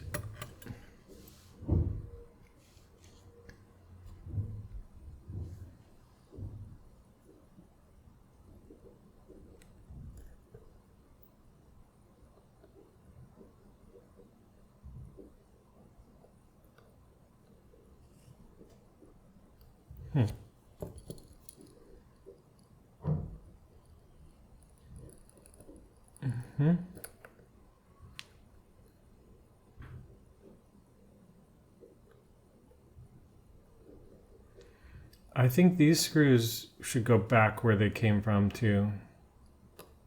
Because one seems longer. This one seems longer.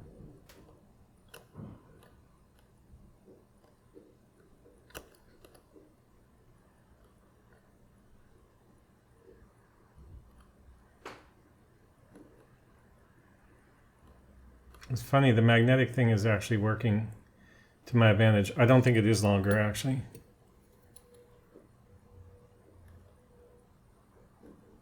Okay, so the other thing here is that there's a pry point here.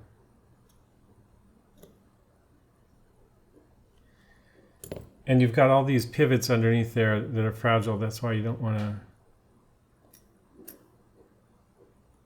angle that too badly. Okay, so those 2 screws there. I can set that plate aside. And now I should be able to remove...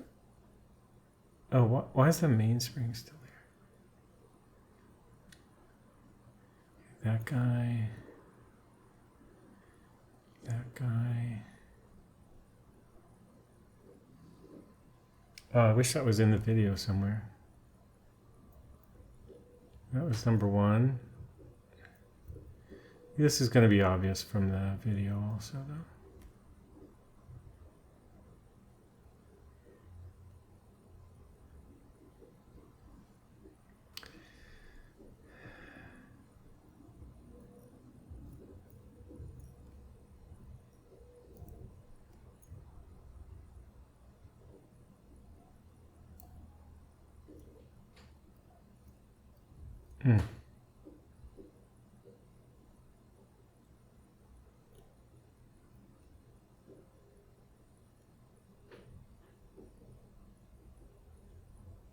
So the idea here is to put this screw back in that spot.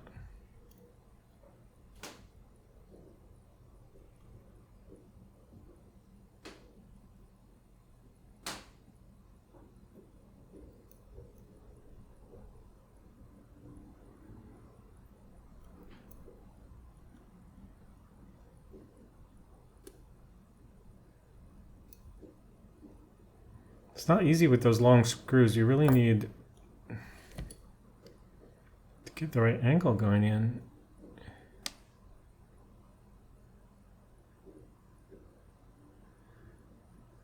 Maybe I should just keep those with the plate.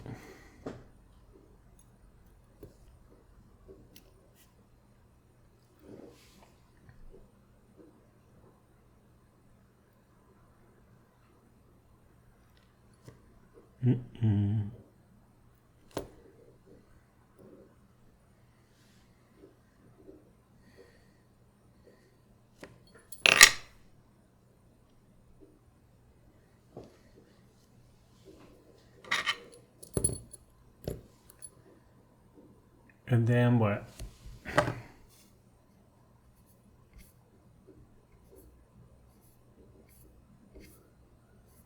That's very helpful. Oh, wait. Okay, flip it over and remove that. Already done.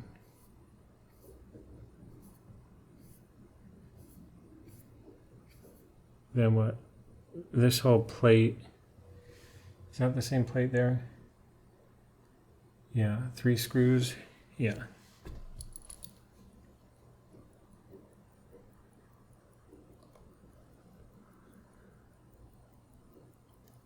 But the keyless works still in there? Guess so.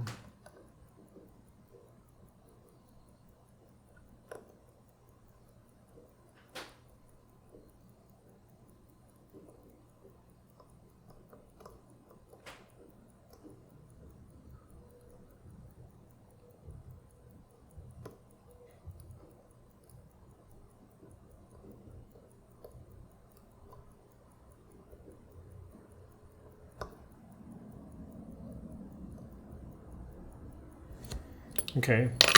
I think I'll put this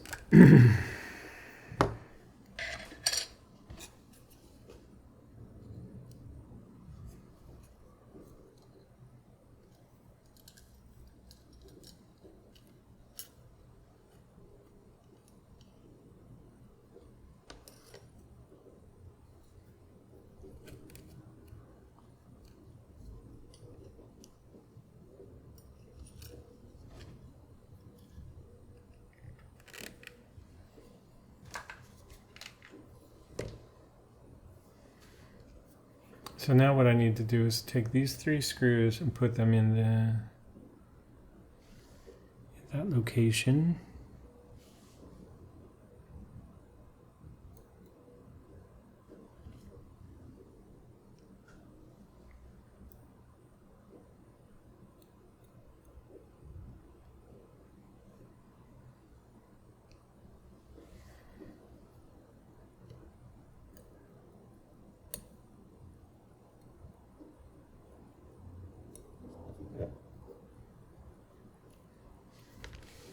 I'll put these 3 gears over there too.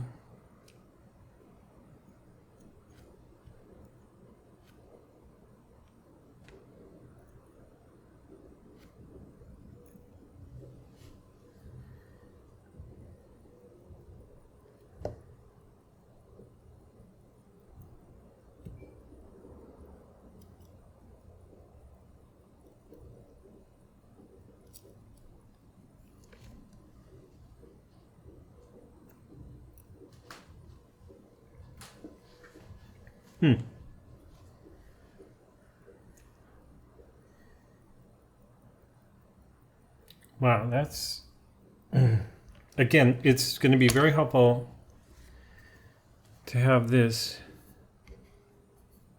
right? Because that thing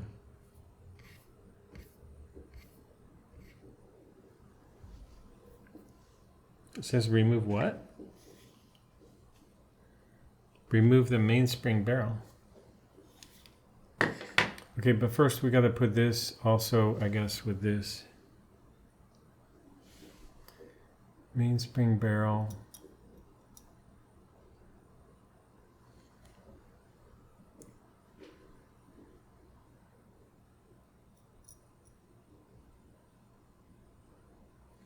This gear.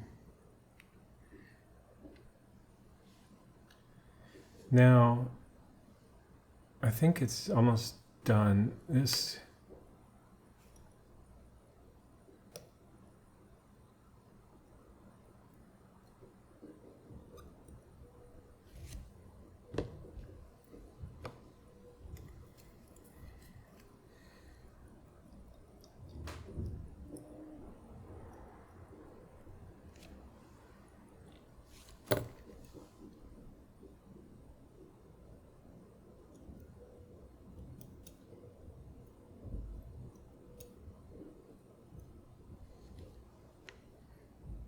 keyless works.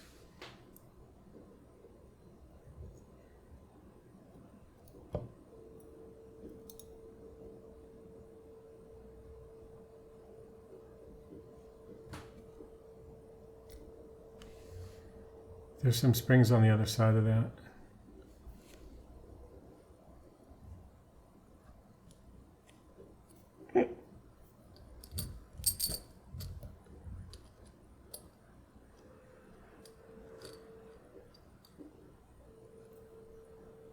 Okay, that guy is connected to that screw. And then there's a spring under here I have to be careful about. Oh, that's interesting. That's like a screw holding the whole That thing's interesting too.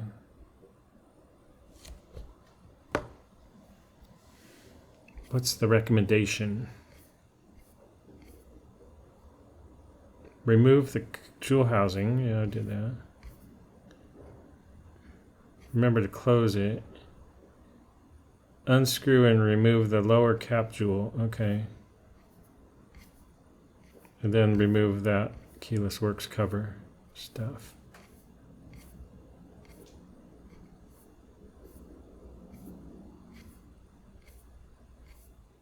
Okay, I understand all that. That's that.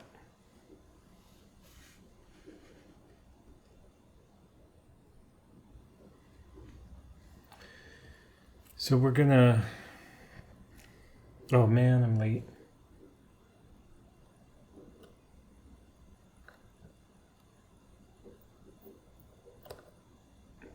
Where'd that screw go? It's in there, okay.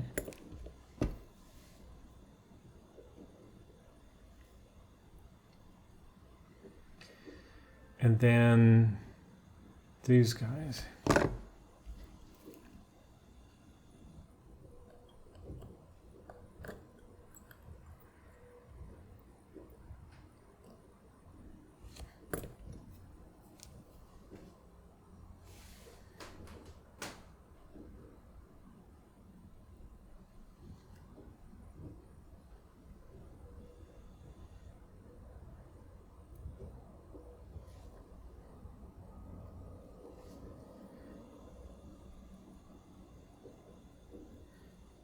I guess I should do this a safe way.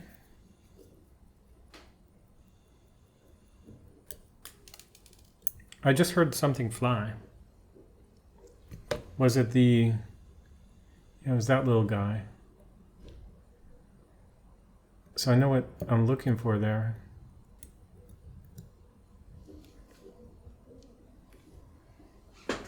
And there it is. So it was just at the end of its threads.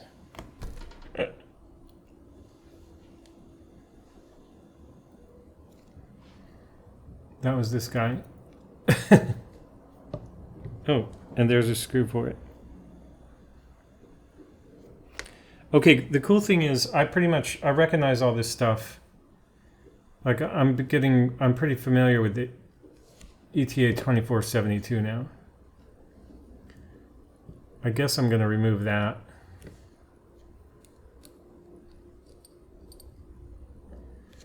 I think I should just remove everything because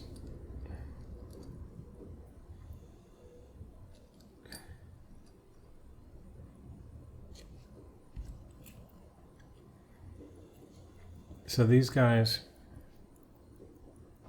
after all that, it doesn't make sense to leave this attached to the movement or to the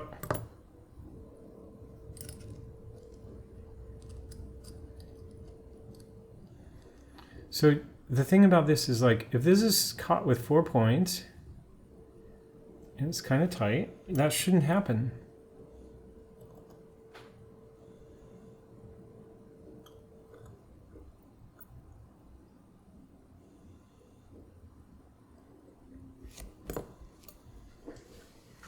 I'm going to put these over here.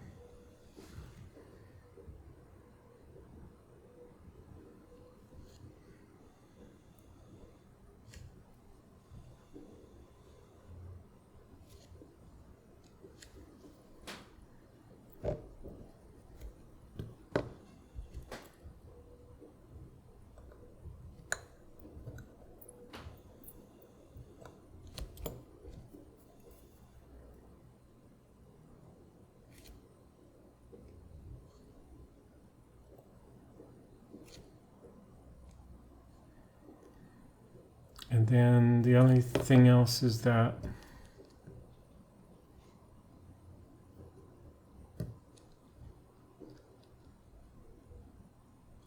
this guy, I'm going to leave that for now because I'm not sure what's the recommendation on that.